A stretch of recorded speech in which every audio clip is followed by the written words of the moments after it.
예배로 나오신 여러분들을 진실로 주님의 이름으로 환영합니다. 지난 주간에 성령의 우리 교회에서는 새벽 기도회를 통해서 예수님의 승천에 대해서 말씀을 같이 나누었고, 다음 주일은 성령 강림 주일로 우리가 예배를 드리게 될 것입니다. 특별히 지금 하나님께 이 나라가, 여러분들 이 나라가 쓰임받게 되어지려고 하니까 원수가 아주 간교하게도 이 나라 정치인들을 통해서 해서는 안 될 악법을 만들어 가지고 그것을 이 나라 법으로 정하려고 하는 아주 흉악한 일들이 진행되고 있어요. 이것을 위해서 데모하자 하면 제가 먼저 나갈 겁니다. 이거는요, 이 나라의 장래를 위해서 이건 막아야 됩니다. 앞으로 만 이 법이 통과가 되어지면 여러분들 교회 안에서 아주 심각한 일이 벌어집니다. 그리고 학교에서도 여러분들 어떤 일이 되냐면 남성, 여성 말고 동성, 이걸 인정을 하게 되어지고 가르쳐야만 하는 거예요. 학교에서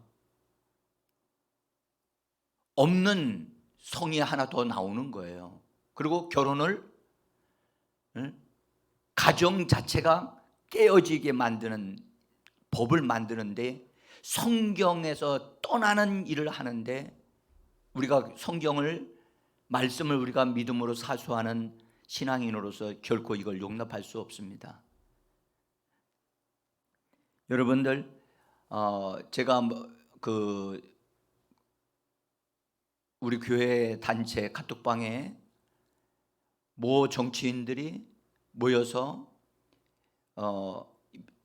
차별금지법을 통과시키려고 대충 해가지고 말이죠, 공청회도 제대로 하지도 않는 상태에서 했다고 해놓은 상태에서 되어진 보도를 보고 정말 안타까워서 제가 올렸습니다. 여러분, 지금 우리나라 위기입니다. 경제적인 위기보다 더 큰 위기.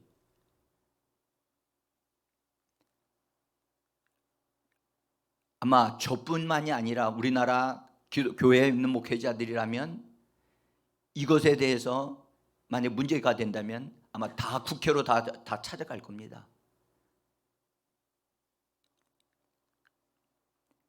그래서 이번에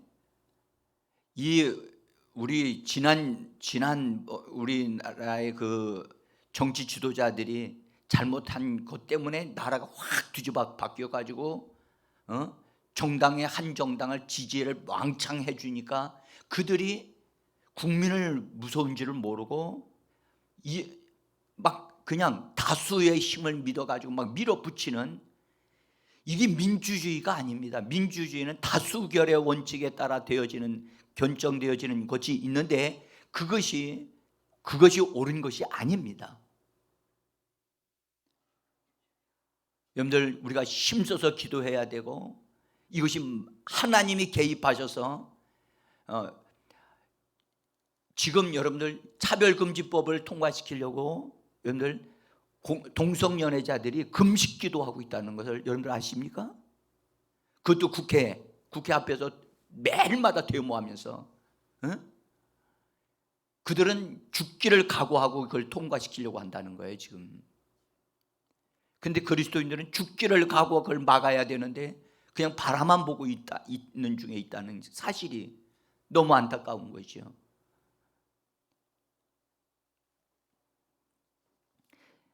그래서 우리는 여러분 지금 정말 기도할 때가 됐습니다. 기도해야만 합니다. 기도해도 여러분들 정말 그냥 기도하시면 안 됩니다. 정말로 분명하게 하나님이 살아 계신 것이 이 나라에 나타나야 돼요.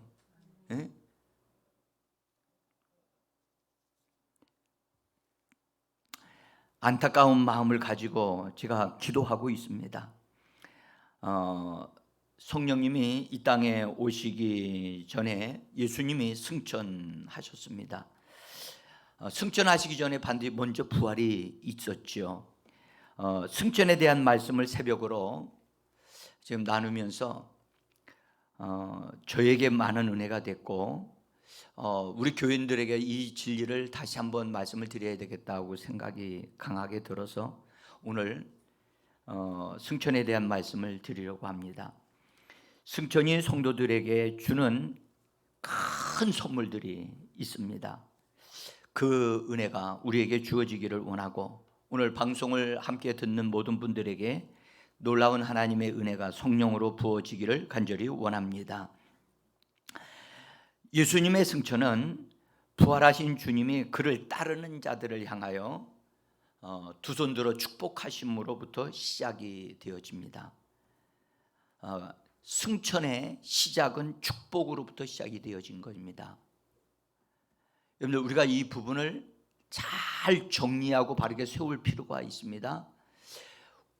오늘날 교회에서 부활, 고난은 강조하는데 또 부활도 강조해요. 근데 승천은 강조를 하지 않아요. 이것이 교회가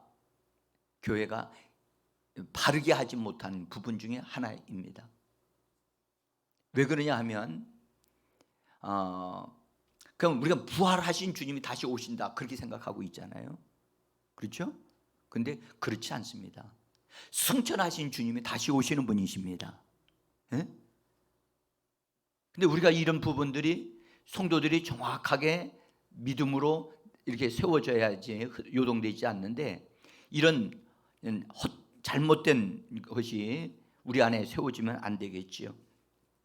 그래서 승천은 성도들에게 축복으로 시작되어진다는 거예요. 그래서 우리가 단지 이 말씀, 오늘 읽은 말씀에 예수님이 이렇게 축복을 하셨구나, 두 손 들어 축복을 하셨구나 하는 것으로 그냥 알고 지나가는 것이 아니라, 우리가 그리스도 예수 안에 있는 자들에게는 우리 주님이 승천하시면서 우리에게 첫 번째 주신 축복이 뭐냐? 바로 이 두 손 들어 축복하셨다는 거예요. 그래서 오늘 누가복음 24장 50절에 이렇게 기록되어 있죠. 예수께서 그들을 데리고 베다니 앞까지 나가사 손을 들어 그들에게 축복하셨다. 자, 사랑하는 성도 여러분, 예수님이 이 땅에 육신으로 계실 때 두 손 들어 축복하셨다는 말씀을 보신 적 있습니까?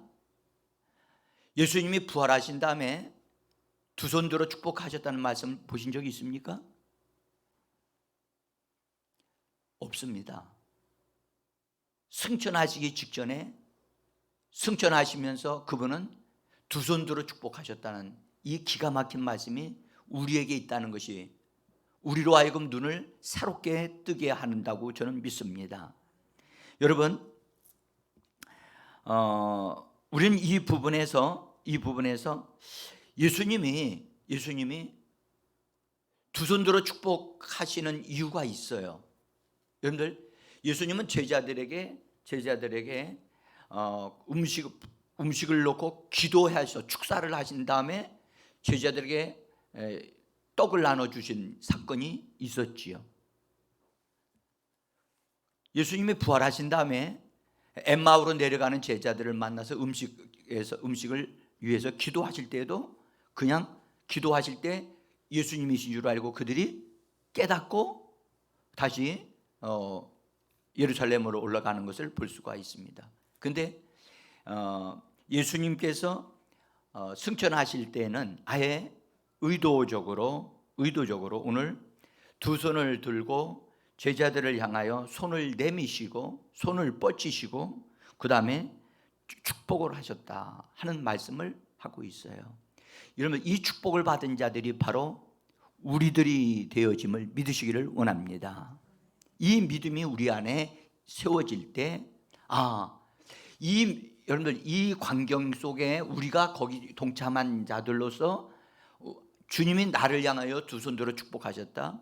이 말씀이 우리에게 믿어지고 그 다음에 은혜가 되어져야만 합니다. 이 누가복음을 기록한 누가는 어떠한 내용으로 주님이 축복하셨다고 하는 내용을 기록하지 않습니다. 그런데 마태복음 28장 마지막 구절에서 보면 이렇게 말씀합니다. 마태복음 28장 20절입니다. 함께 읽어보겠습니다. 볼지어다 내가 세상 끝날까지 너희와 항상 함께 있으리라 하시니라. 이 말씀도 축복의 말씀이 될 수 있습니다.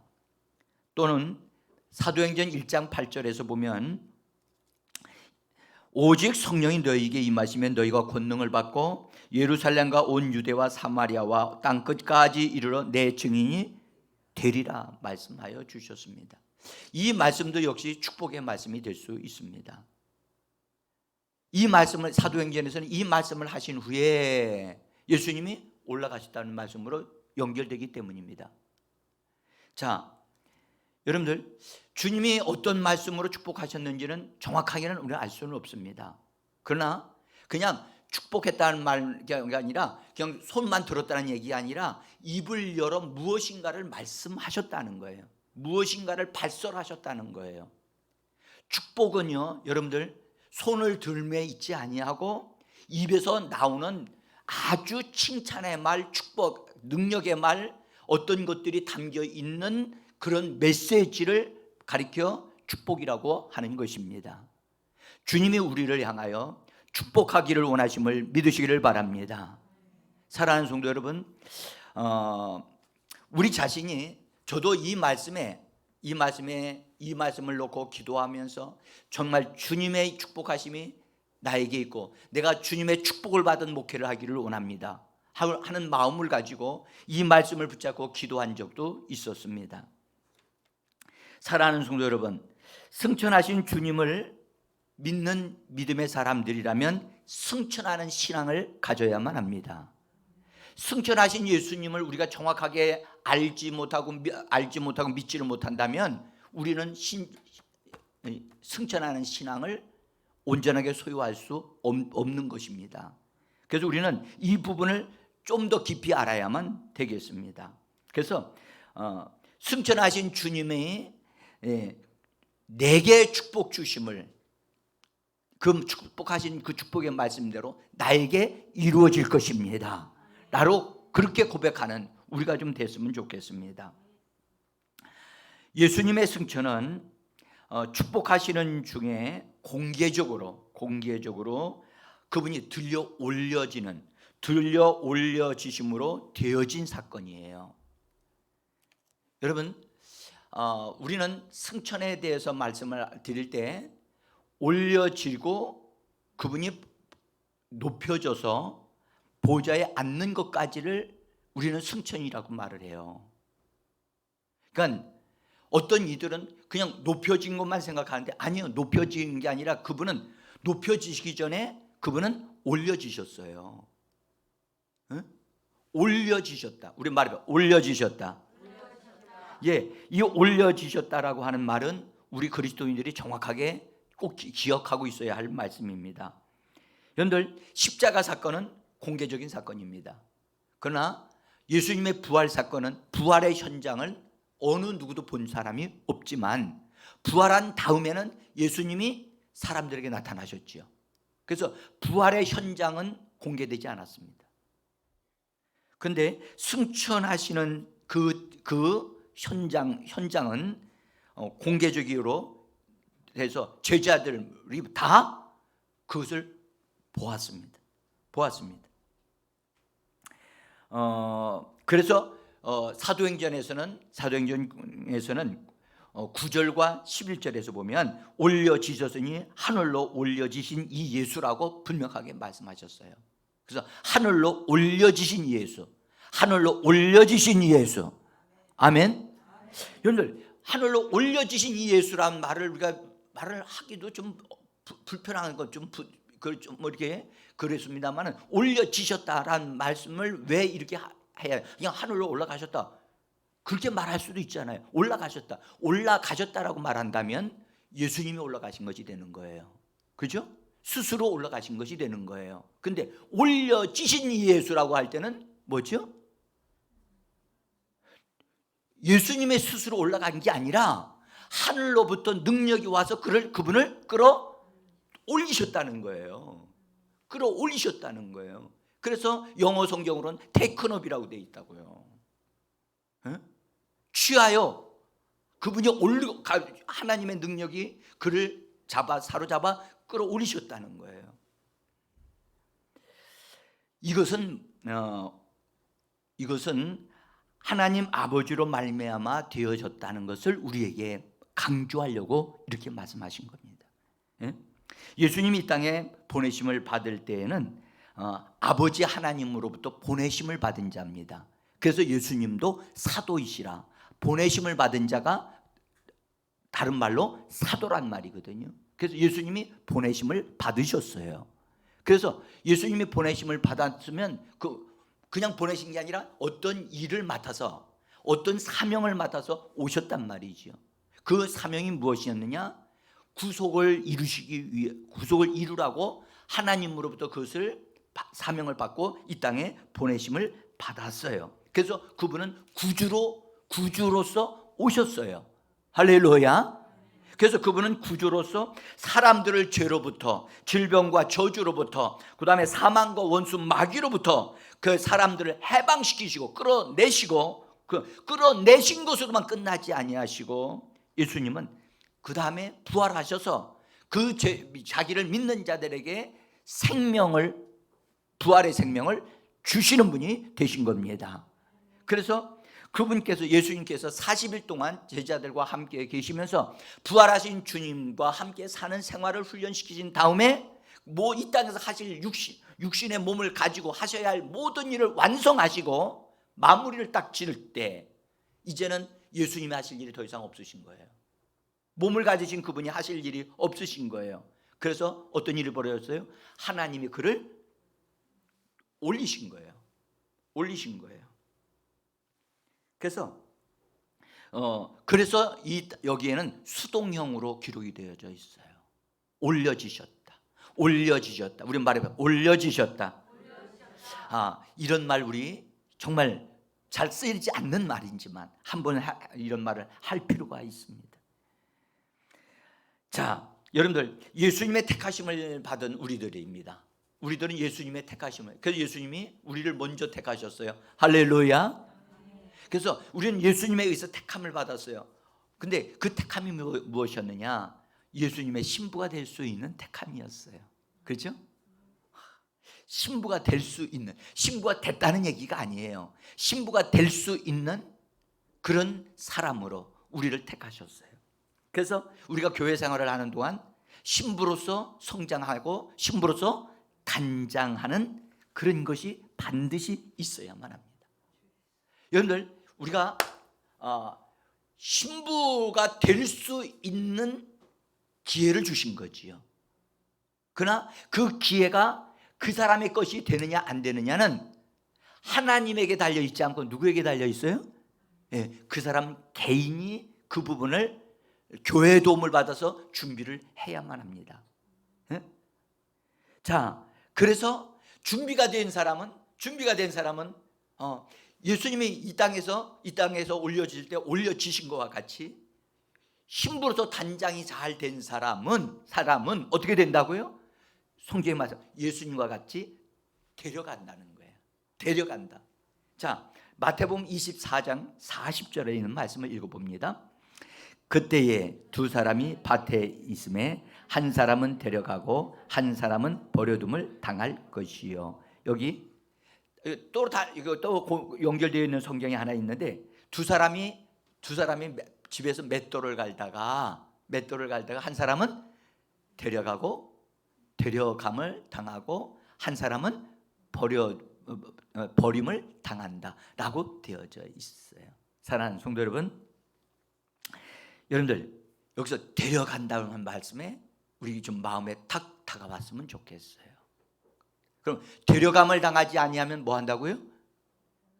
버려둠을 당할 것이다. 둘 중에 하나는 분명히 있을 거예요. 사랑하는 성도 여러분, 나는 어디에 속한 사람 같아요? 적어도 우리는, 여러분들, 적어도 우리는 데려감을 당하기 위해서 여기에 모였고 교회 생활하고 있는 줄을 믿습니다. 데려감을 당하기 위해서 우리는 준비해야 되고 변화가 필요합니다. 근데 지금요, 여러분들, 성도들은 지금 이 땅에 살고 있는 성도들은 지금 현재 이런 것이 잘 느껴지지를 않으니까 그냥 준비하는 것에 대해서 별로 관심이 없어요. 관심이 없고 그냥 세상에서 성공하고 세상에서 힘들지 않게 살고 그래서 주일 예배 빠져도 상관이 없다, 그렇게 생각을 하고 있다면 그건 오해입니다. 여러분들, 그것은 원수가 주는 생각에 속고 있는 겁니다.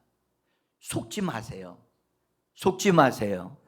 여러분들, 우리가 이 땅에서 살 때 여러분들 아무리 좋은 것을 잘 입고 부귀영화를 누린다 할지라도 이때 데려감을 당하지 않고 버려둠을 당하게 된다면 이 땅에 자기의 수고가 어디에 무슨 쓸모가 있어요? 이 날이 도적같이 올 겁니다. 여러분, 저는 여러분들에게 말씀드립니다. 정말 통곡하며 우는 자가 되지 말고 정말 주님께 데려감을 당할 때 올라가는 자가 되어지기를 원합니다. 제가 전에 이 말씀을 강조할 때가 있었습니다. 근데 그때 은혜를 받았던 어떤 집사님, 우리 교회에 지금 나오지는 않습니다. 그 집사님이 그때 은혜를 받았던 것 같아요. 근데 밤에 꿈을 꿨어요. 꿈을 꿨는데 자기는 올라가는 거예요. 위에서 어떤 힘이 자기를 끌어올리더라는 거예요. 놀라운 사실은 끌어올리는데 보니까 자기 남편과 자기 자녀가 둘이 있는데 둘은 남더라는 거예요. 그래서 올라가면서 자기가 올라가는 걸 어떻게 막을 수가 없는데 올라가는데 저 어떡하냐고. 그런데 그때서 자기가 탄식하면서 하는데도 그거 전혀 응답이 되지 않고 자기만 올라가고 있더라는 거예요. 그래서 하다가 깼어요. 깼는데 지난번에 그분을 만났어요. 놀라운 사실은 그 남편도 두 자녀도 교회 생활을 하고 있지 않다는 사실이에요. 근데 그 집사님도 신앙생활이 너무너무 정말로 안타까울 정도로 제가 그걸 보면서 하나님이 보여주신 대로 되겠구나. 그대로 알려주신 것은 기도해서 그렇게 되지 않도록 하라고 알려주신 것인데 본인이 그를 놓고 기도하지 아니하니까 하나님은 그렇게 되어질 수밖에 없게 되게 하시겠구나. 여러분, 우리는 지금 준비할 수 있는 기회에 있음을 기억하시기를 바랍니다. 여러분들, 주님이 알아서 해주신다고요? 아니에요. 절대 알아서 해주시지 않습니다. 여러분들, 행한 대로 우리 주님은 갚아주시는 분이십니다. 힘쓰고 애써 여러분들 수고해야만 합니다. 세상은요, 가면 갈수록 점점 더 바쁘게 만듭니다. 여러분들, 지금요, 전에는 사람들이 그래도 이렇게 예수님에게 찾아볼 수 있고 이렇게 집중할 수 있는 그런 시간들이 있었어요. 근데 요새는요, 얼마나 시대가 발전했는지 사람들의 눈과 여러분들 마음을 쏙 뺏어가고 다른 데 집중할 수밖에 없도록 지금 원수가 그렇게 하고 있어요. 여러분들, 휴대폰에 싹 뺏겼어요. 텔레비전에 쏙 빠져버렸어요. 제가요, 이번에 저희 텔레비전 계약 기간이 돼가지고선 해주는 데를 바꿨는데 그 기사가 와가지고 다 텔레비전을 이렇게 해주고 바꿔주는데요. 그분이 바꿔주는데 내가 옆에 있었거든요. 텔레비전에 나오는 프로그램을 제가 보고 깜짝 놀랐어요. 이렇게 좋은 게 많은데, 이렇게 재미있는 게 많은데 사람들이 예수님에게 교회 생활하는데 이게 쉽겠는가? 그런 생각이 들었어요. 깜짝 놀랐어요.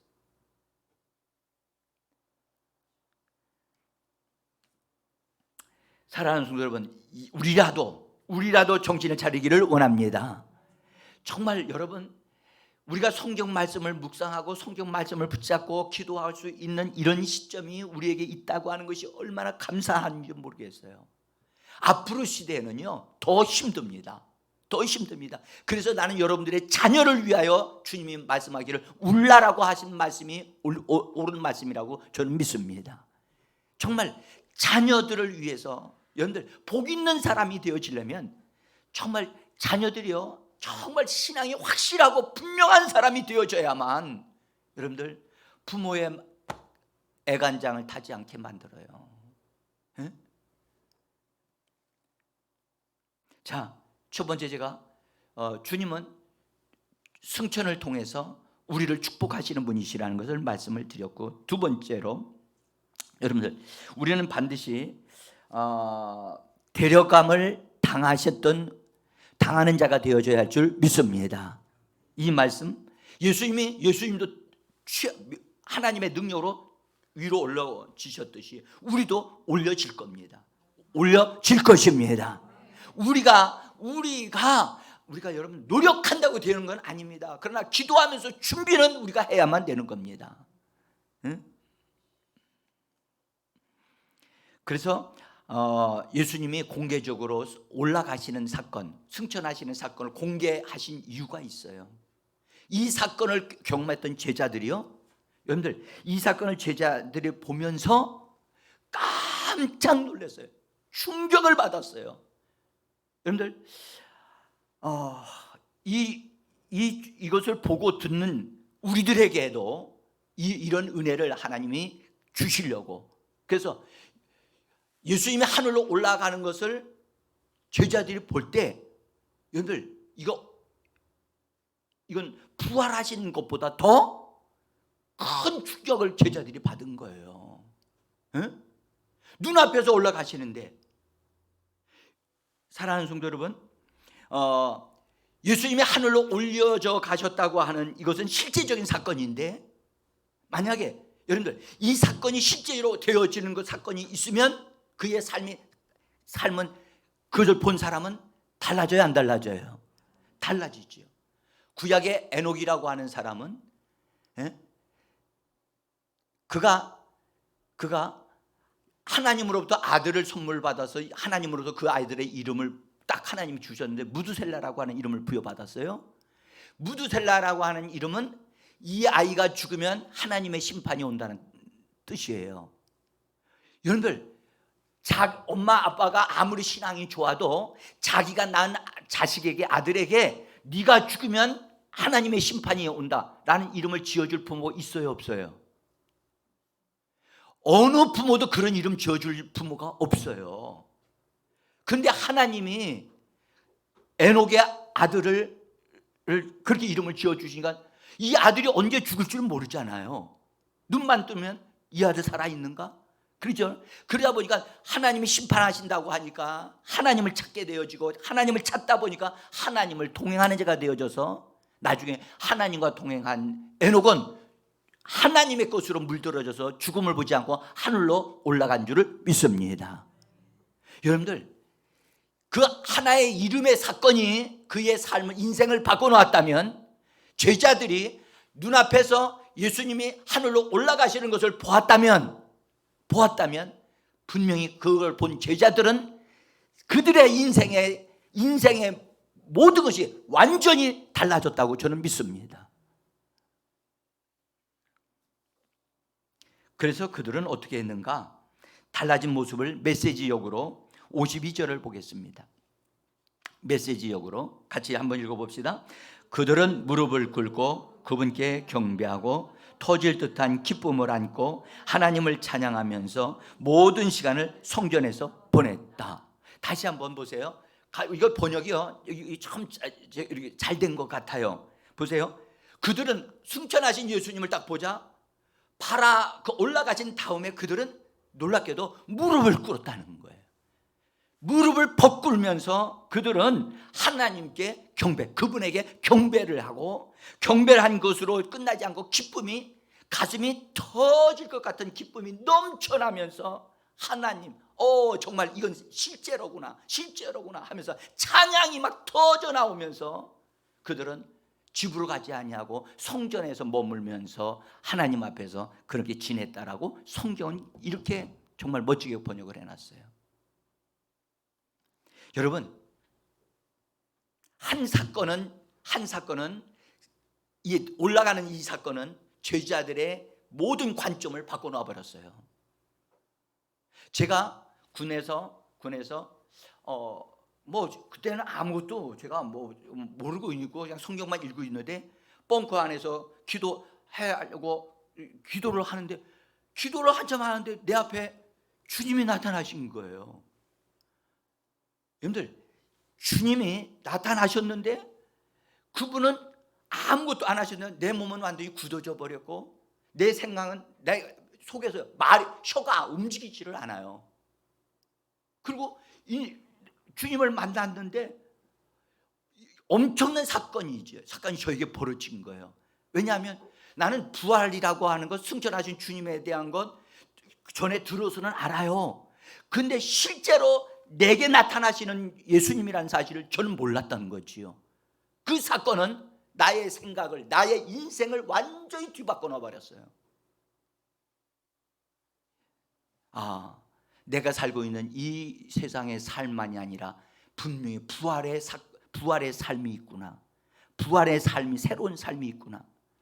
제가 그것을 보면서 정말 새로운 생각을 가지게 되어졌는데, 이 제자들이, 여러분들, 승천하신 주님, 눈앞에서 올라가시는 주님을 바라보면서 그들은 달라진 거예요. 그래서 여러분들, 올라가시는 주님을 바라보고 무릎을 꿇고 간식하며 기도하였더라. 그렇게 기록되어 있습니까? 그렇게 기록되어 있지 않습니다. 어떻게 기록되어 있어요? 여러분들, 참으로 놀라운 사건이죠. 무릎을 꿇고 경배하면서 찬양이 막 터져 나오고, 여러분들, 거기에는 슬픔도 근심도 걱정도 아무것도 없어요. 여러분들, 승천의 신앙을 가진 사람은 바로 이와 같이 되어지는 것을 믿으시기를 바랍니다. 여러분들, 승천의 신앙을 가진 사람은 절대 세상의 어떠한 일에도 요동되지 않습니다. 승천의 신앙을 가진 사람은 절대 타협하지 않습니다. 왜요? 나는 하늘로 올라갈 거니까. 여러분들, 많은 사람들이 이 땅에서 어떤 것을 얻기 위해서 애를 많이 씁니다. 그러나 애를 써도 가지지 못하는 것은 바로 하늘로 올라가는 것인 줄을 믿습니다. 자, 이제 세 번째로 승천은요, 하나님 아버지의 높이심으로 되어지는, 끌어올리셔서 높여지시는 건데, 이 높여지심으로 인해서 하늘에서 어떤 위치와 지위를 가지신다는 것을 말씀을 하시는 거예요. 자, 여러분들, 승천하심이 있은 후에 높여지셨는데, 높여지심으로 하나님 우편에 앉으시는 분이 되어집니다. 그 앉으신다고 하는 말은, 여러분들, 앉으신다고 하는 말은 취임한다는 말과 같은 말입니다. 그래서 그분이 어떤 위치에 앉으신다고 하는 것은 취임하신다고 하는 이 말은 여러분들 어떠한 지위를 가지신다는 것이고, 지위를 가지심으로 그 지위를 따라서 무엇인가를 그 앉으심에서 집행하시는 분이 되신다는 것을 우리에게 말씀하고 계시는 거예요. 그래서 성경은 뭐라고 말씀하냐면, 그분이 앉으시면서 임금과 구주와 주와 그리스도가 되셨다라고 우리에게 말씀하고 계시는 겁니다. 자, 사도행전 2장 36절 같이 한번 읽어보겠습니다. 2장 36절 같이 읽습니다. 너희가 십자가에 못 박은 이 예수를 하나님이 주와 그리스도가 되게 하셨느니라. 사도행전 5장 30절 같이 읽습니다. 너희가 나무에 달아 죽인 예수를 우리 조상의 하나님이 살리시고 이스라엘에게 회개함과 죄 사함을 주시려고 그를 오른손으로 높이사 임금과 구주로 삼으셨느니라. 자, 요 부분에 대해서는 제가 오늘 이제 내일서부터 진행되어지는 새벽 예배 때 말씀을 드리도록 할 것입니다. 중요한 것은 승천 안에서 그분은 어떤 위치에 앉으셨고, 앉으심으로 인해서 그분은 주의를 가지신 분이 되셨고, 주의를 가지심으로 인해서 그분은 무엇인가를 일을 하시는 집행자가 되시는 분이 되셨다는 거예요. 응? 이 부분은 말씀드릴 게 너무 많아요. 자, 이제 이 네 번째로 그분께서 하늘로 올려지실 때 사로잡혔던 자들을 사로잡아서 가지고 올라가셨다라고 성경은 말씀을 하고 있다는 거예요. 여기 사도 바울은 에베소서 성도들에게 이 말씀을 하시면서 시편 68편을 인용하여 이 말씀을 하시면서 승천에 관한 말씀을 우리에게 주고 계셔요. 그 말씀을 주시면서 우리에게 새로운 계시를 열어주시는데, 일단 에베소서 4장 8절을 보겠습니다. 같이 읽겠습니다. 그가 위로 올라가실 때에 사로잡혔던 자들을 사로잡으시고 그 사람들에게 선물을 주셨도다 하였도다. 올라가셨다 하셨은즉 땅 아래로 낮은 곳으로 내리셨던 것이 아니면 무엇이냐? 내리셨던 그가 또 모든 하늘 위에 오르신 자니 이는 만물을 충만하게 하려 하십니다. 사랑하는 성도 여러분, 이 말씀은 여러분들 원수 마귀는 우리 성도들에게 이 말씀에 대한 믿음을 갖지 못하게 하려고 여태까지 많이 승천에 대한 메시지를 약화시켰어요. 승천에 대한 메시지를 정확하게 말씀을 가지게 되어지면 강한 자가 되어지고 기쁨이 충만해지고 담대한 자가 되어지는 것입니다. 그래서 이 부분이 지금 교회적으로 약화되어 있어요. 자, 여러분들 이 말씀 한번 보세요. 그분이 위로 올라가실 때 주님은 빈손 들고 올라가신 걸로 사람들이 생각하거든요. 주님은 절대 빈손 들고 올라가지 않으셨어요. 제자들을 향하여 축복하실 때는 분명히 손을 들고 말씀으로 그들을 향하여 축복을 해 주셨어요. 그렇죠? 근데 올라가실 때 어디를 통과해야만 되셨어요? 어디를 통과하죠? 주님이 지금 올라가시는 것은 공개적으로 올라가시는 거예요. 공개적으로 올라가셔서 그것도 올라가시는데 하나님에 의해서 이게 올려져 가시는 분이시기 때문에 주님의 손에는 뭔가가 있었어요. 사람들이 볼 수 없었던 그 무엇인가가 있었던 거예요. 그 무엇인가가 있었던 것을 성경은 사도 바울을 통하여 우리에게 놀랍게 이렇게 말씀하십니다. 사로잡혔던 자들을 사로잡으셨다고. 이게 뭐죠? 사로잡혔던 자들. 이건 마귀를 사로잡아가지고 마귀를 끌고 하나님께로 올라갔나? 아닙니다. 마귀는 거기까지 올라갈 가치도 없습니다. 예수님에 의해서 십자가에서 박살이 나고 깨어져 버렸습니다. 할렐루야. 마귀의 모든 것을 예수님이 다 뺏어버리고 세상 임금의 자리에서 축출해 버리셨습니다. 여러분, 우리가 예수 그리스도 안에서 마귀를 언제든지 이기는 자임을 믿으시기를 바랍니다. 우리는 예수 그리스도 안에서 이기는 자고 이긴 자입니다. 이긴 자입니다. 근데 여기서 사로잡혔던 자를 사로잡아 올라가셨다.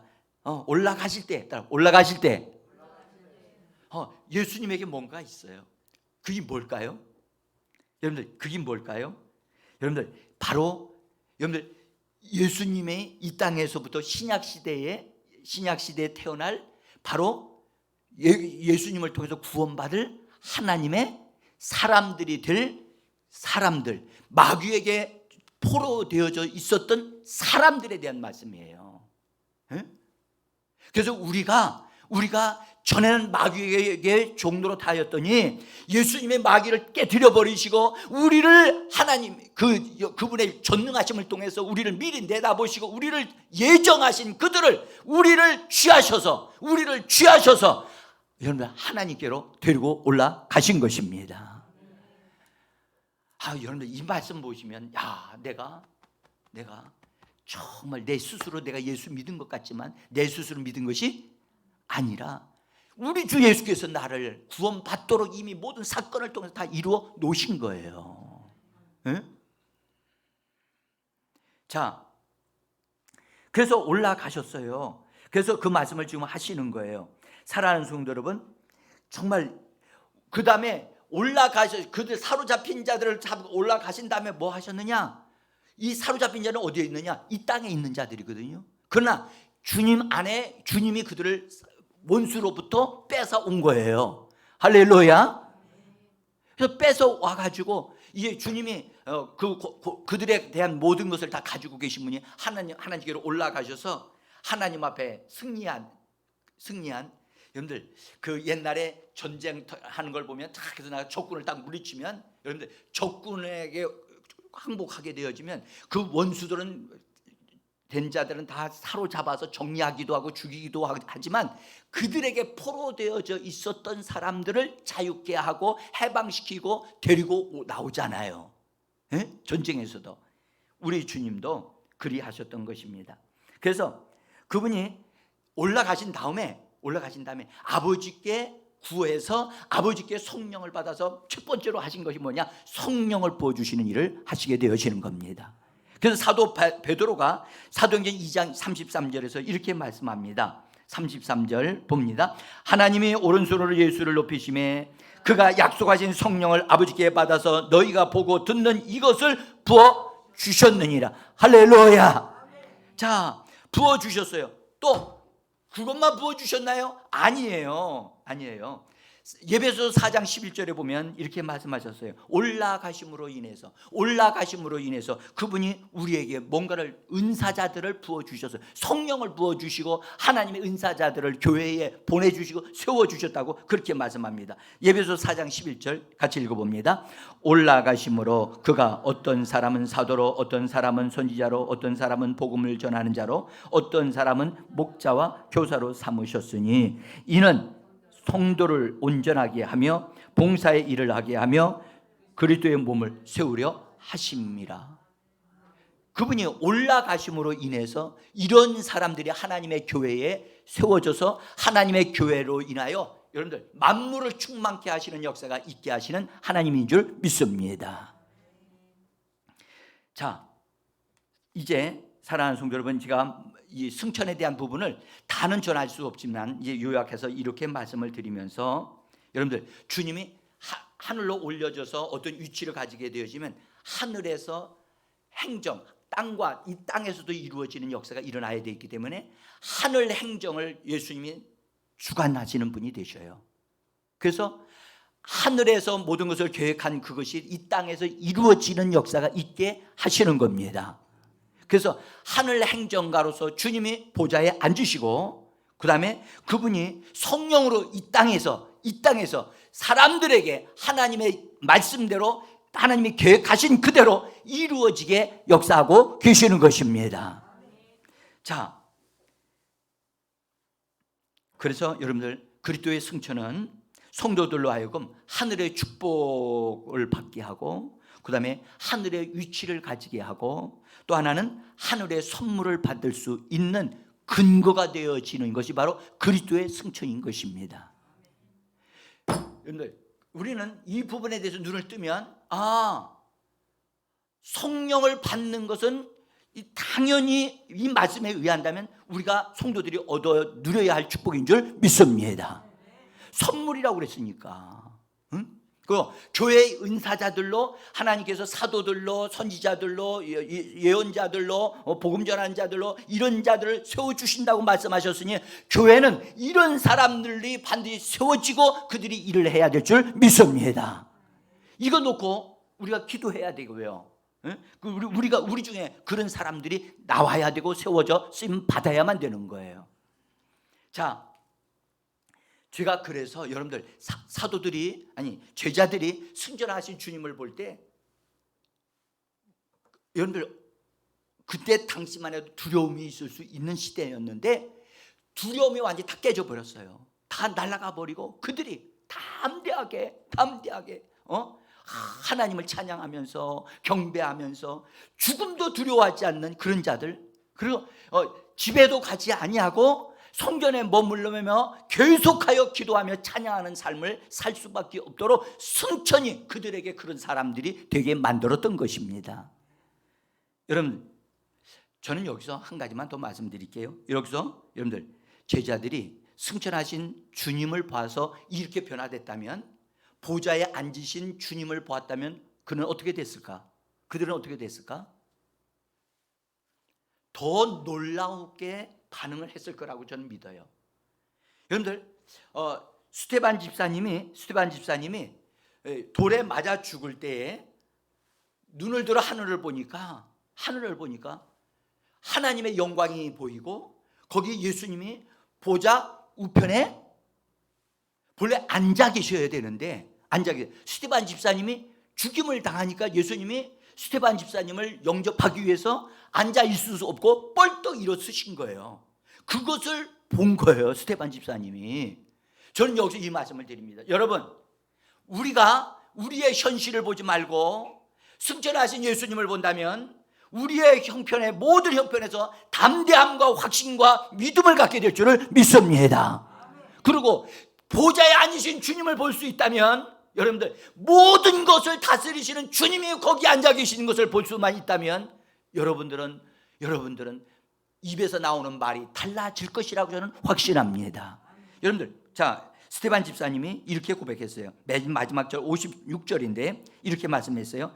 말하되, 같이 읽었습니다. 말하되 보라, 하늘이 열리고 인자가 하나님 우편에 서신 것을 보노라 하면서 그가 순교를 당했다는 사실입니다. 여러분들, 우리 그리스도인들은 적어도 승천하신 주님을 바라볼 수 있는 은혜가 임하기를 예수의 이름으로 축복합니다. 기도하겠습니다.